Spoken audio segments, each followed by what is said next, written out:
আমার মেয়ে আমার কাছে থাকবে। ও পড়াশোনা পারুক আর না পারুক, কোনো কাজ করুক আর না করুক, ও পাগল হলো আমার মেয়ে, প্রতিবন্ধী হলো আমার মেয়ে। আমার মেয়ে আমার কাছে থাকবে, আর ও কারো বুঝা না। তাহলে কি আপনি আপনার মায়েরা যাইতে দিবেন না? না যাইতে দেবো না। আমার মেয়ের আমি অনেক কষ্টে মানুষ করছি, অনেক আদর দিয়ে মানুষ করছি। আমার ফুলের মতো মাইয়ার গায়ে কোনোদিন একটা আঁচল লাগতে দেয় নাই।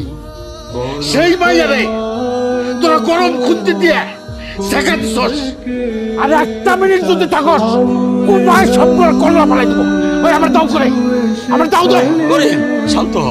সলবিয়াস, এত বড় অপমানিক দেশে মাইয়ার অভাব নাই। এই মানে তোরাই শুনছস কি হয়েছে? হ্যাঁ, আমার মাইয়া নাকি আমার মাথার বোঝা। আরে মাইয়ারা কোনোদিন বাপের বোঝা হয় না, মাইয়ারা বাপের মাথার বোঝা। যত খুশির কারণ